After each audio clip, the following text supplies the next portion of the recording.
അഭിഭാഷകയാണ് ഇത് കൊളാക്കിയത്. ആ അഭിഭാഷക തന്നെയാണ് ഈ പ്രശ്നം. കൂടെ നിൽക്കുന്ന ഇപ്പോ അവൾക്ക് വേണ്ടി എന്ന് പറഞ്ഞുകൊണ്ട് മോങ്ങിക്കൊണ്ട് അവൾക്ക് ചുറ്റും നിൽക്കുന്നവരാണ് അവളെ ദുർബലപ്പെടുത്തുന്നത്. ഇതിനകത്ത് കരയേണ്ട ഒരു കാര്യവുമില്ല. കഴിഞ്ഞ 9 വർഷം അവർക്ക് കൊടുക്കാവുന്നതിന്റെ മാക്സിമം നിങ്ങൾ കൊടുത്തു കഴിഞ്ഞു. പണിഷ്മെന്റ് എന്ന് പറഞ്ഞാൽ എക്സ്ട്രീം ലെവലിൽ അവർ അനുഭവിച്ചു കഴിഞ്ഞു. അവൻ ഇനി ഏത് സദസ്സിൽ പോയാലും അവനൊരു അക്യൂസായേ ഓരോ പെണ്ണും കാണുള്ളൂ. ഏതെങ്കിലും ഒരു പെണ്ണ് മറിച്ച് കാണുന്നുണ്ടെങ്കിൽ പക്ക പ്രോസ്റ്റിറ്റ്യൂട്ട് ആയിരിക്കും. അങ്ങനെ ഒരു സ്ത്രീക്ക് മാത്രമേ ഈ വൃത്തികെട്ട നരാധമനെ അംഗീകരിക്കാനും ന്യായീകരിക്കാനും സാധിക്കുകയുള്ളൂ. അല്ലാത്ത ഒരാൾക്കും ഇത്തരത്തിലുള്ള ചിന്താധാരയുള്ള ഒരുത്തനെ പോലും ന്യായീകരിക്കാൻ പറ്റത്തില്ല എന്നുള്ളതാണ്. ഈ ലോകത്തിൽ ഒരിടത്തും കാണാത്ത, ചരിത്രത്തിൽ എവിടെയും രേഖപ്പെടുത്താത്ത ഒരു വൾഗാരിറ്റി. നമ്മളൊക്കെ പുരോഗമനത്തിൽ കേരളം വ്യത്യസ്തമാണെന്ന് പറയുന്ന ഒരു നാടാണ്. മൊത്തം ഇന്ത്യയിൽ നിന്ന് വ്യത്യസ്തരാണ് കേരളം എന്ന്. ആ നാട്ടിന് അപമാനമാണ് ഈ നാറി. ആ നാടിനെ അപമാനിച്ചവനാണ്.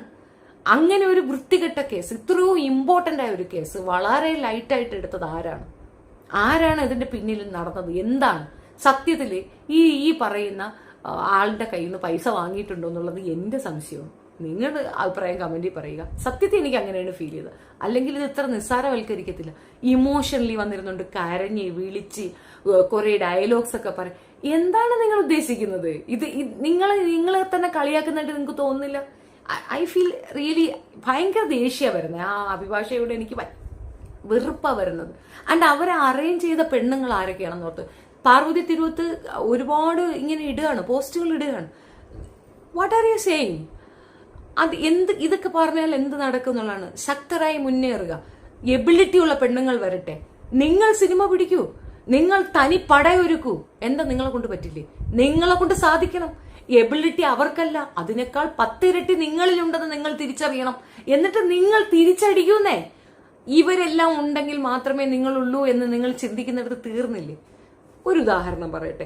ഈ ഫീൽഡ് എത്രത്തോളം ശൂന്യമാണ്, ഇതൊന്നും നത്തിങ് ആണെന്ന് കാണിച്ചു തന്ന ഒരാളാണ് സന്തോഷ് പണ്ഡിറ്റ്. 5 ലക്ഷം രൂപ കൊണ്ടാണ് അങ്ങേര് സിനിമ ഉണ്ടാക്കുന്നത്.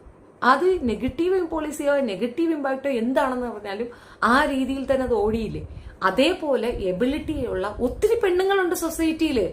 അവരെല്ലാം നിങ്ങൾ ഒന്നിപ്പിക്കൂ, മെനക്കെടൂ. ആദ്യത്തെ കുറെ ദിവസങ്ങൾ നിങ്ങൾക്ക് കുറച്ച് പ്രോബ്ലംസ് ഉണ്ടാകും, പക്ഷെ സക്സസ് ഉണ്ടാകും 100%. കാലം കാത്തിരിക്കുന്ന ഒരു സംഗതിയാണത്, സ്ത്രീകളുടെ മുന്നേറ്റം. ഇനിയും നിങ്ങൾ ആരെങ്കിലും നിങ്ങളെ സപ്പോർട്ട് ചെയ്യുമെന്ന് കരുതിക്കൊണ്ടിരിക്കുന്നുണ്ടെങ്കിൽ നിങ്ങളെപ്പോലെ മന്ദബുദ്ധികൾ വേറെ ഇല്ലെന്ന് ഞാൻ പറയും.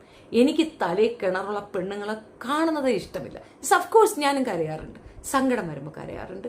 ആ സങ്കടം എന്നെ മീൻസ് എന്ന് പറഞ്ഞാൽ അത് അതിന്റെ എക്സ്ട്രീം ലെവലിലായിരിക്കും.